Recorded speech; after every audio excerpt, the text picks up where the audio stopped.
Imagine standing on a creaking wooden dock, the salty wind whipping your face as you stare at a bruised black sky.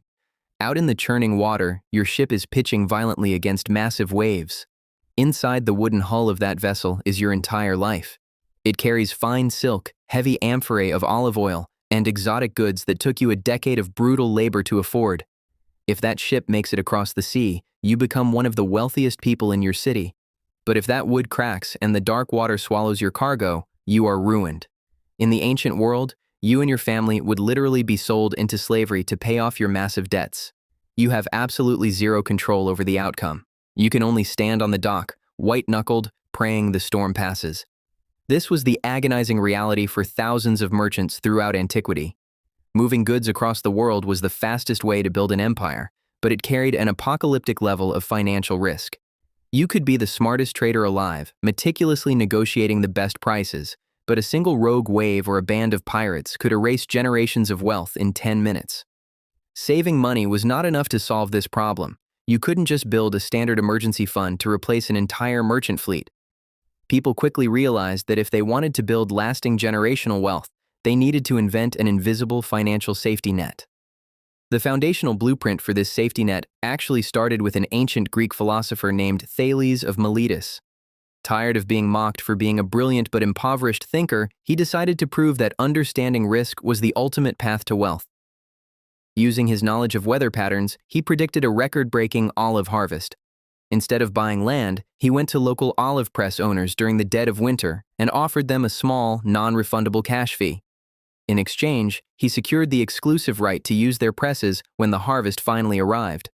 The press owners eagerly accepted, thrilled to get guaranteed cash to ease their anxiety about a potentially bad season. When the massive crop hit, demand for the presses skyrocketed, and Thales rented them out at exorbitant prices. He proved that paying a small, calculated premium today to lock in a massive, uncertain outcome tomorrow was the ultimate financial cheat code. Merchants in ancient Babylon took this exact logic and applied it to survival. In the chaotic markets of Mesopotamia, traders moved massive amounts of goods across bandit-filled desert routes. The risk of sudden ambush was terrifying, so they created a brilliant system recorded in the Code of Hammurabi. If a merchant took out a loan to fund a trade caravan, they could pay the wealthy lender an extra upfront fee. If the caravan was robbed or destroyed by a sandstorm, the merchant did not have to repay the loan at all. The wealthy lender absorbed the risk in exchange for a higher return, and the merchant protected their life and liberty. Around the same time, merchants sailing the treacherous rivers of ancient China realized something equally profound. If 5 merchants each put all their expensive goods on 5 different boats, and one boat smashed against the rocks, that specific merchant was utterly destroyed. But if they spread their cargo equally across all 5 boats, a sinking ship meant everyone lost a little, but absolutely nobody lost everything. This river strategy is the exact same mathematical principle as diversification in modern investing. You never put your entire net worth into a single stock or a single business venture. You spread the risk out. If one asset crashes, your entire portfolio doesn't drown with it. Wealthy investors today survive massive economic crashes using the exact same logic a merchant used to survive a dangerous river rapid 3,000 years ago. As global ambition grew, so did the need for a more sophisticated system. In the crowded marketplaces of ancient Greece and Rome, everyday people began forming tight-knit financial associations. Craftsmen and local traders would pool their money together every month into a central, locked box. If a member died unexpectedly, that shared pot of money would pay for their funeral and financially support the grieving family. Instead of everyone desperately hoarding gold to survive a catastrophe alone, they realized that a community pooling its resources was mathematically stronger than even the wealthiest solitary individual. For a long time, many societies viewed this concept with deep moral suspicion. Placing a monetary value on a human life, or betting money against the unpredictable ocean, felt like arrogant gambling against the universe. But the relentless reality of global trade forced the world to adapt and embrace the math. The real turning point happened during the Renaissance. Ships were getting much larger and carrying vastly more valuable cargo. Wealthy individuals in port cities realized they could make a fortune by taking on other people's risk as a dedicated business.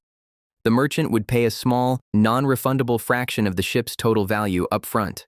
In return, if the ship sank, the wealthy backer covered the entire catastrophic loss. If the ship arrived safely, The backer kept the cash and did absolutely nothing. This official birth of the insurance premium sparked a massive global financial revolution when it moved to the smoky coffeehouses of London in the late 17th century. Imagine you were trying to protect a massive shipment of nutmeg returning from the Spice Islands.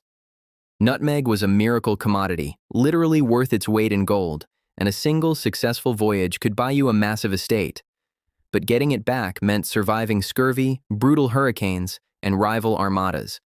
You would pass a piece of paper around a coffeehouse detailing your dangerous voyage. Wealthy men would carefully evaluate the journey and sign their names directly under your proposal, indicating exactly how much of the total risk they were willing to take for a slice of your upfront fee. Because they wrote their names under the risk, they permanently became known as underwriters.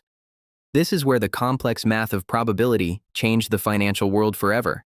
If you write your name under one single ship, you are just gambling. But if you underwrite 1,000 different ships, you are operating a highly predictable mathematical machine. Historical data proves that out of 1,000 ships, maybe 10 will vanish. As long as the upfront fees you collect from the successful ships easily cover the cost of the 10 that sink, you generate massive, effortless profit. This dynamic is the ultimate masterclass in wealth preservation. The underwriters were never taking wild risks. They were carefully pricing risk based on probability. Today, whether you are buying an index fund or launching a tech startup, the secret is never to eliminate risk entirely, because eliminating risk completely also eliminates all the reward. The true secret to building lasting wealth is to understand the math of risk better than anyone else in the room, ensuring that one single unexpected failure can never take you out of the game permanently. Once this system was perfected, the handbrake on global human progress was completely released. Explorers could sail further into uncharted waters. Inventors could build exponentially more expensive factories. They could do all of this because the paralyzing fear of absolute unrecoverable ruin was finally gone. This invisible financial safety net funded the massive global trade networks that built the modern world. Think back to that ancient merchant standing on the wooden dock, staring out at the terrifying storm. Today, because of this singular financial invention, a business owner doesn't have to stand in the rain, terrified that a single stroke of bad luck will destroy their family's entire future. They can sleep soundly, knowing they traded a small, highly predictable cost for total peace of mind. It is arguably the most powerful wealth preservation tool ever engineered by the human mind. If you love uncovering the hidden stories behind how money, investing, and the financial world actually work, I would be deeply honored if you subscribe to the channel. What financial invention or historical mystery should we explore next? Do you think insurance is history's greatest financial innovation, or does something else completely take the crown? Let me know down in the comments.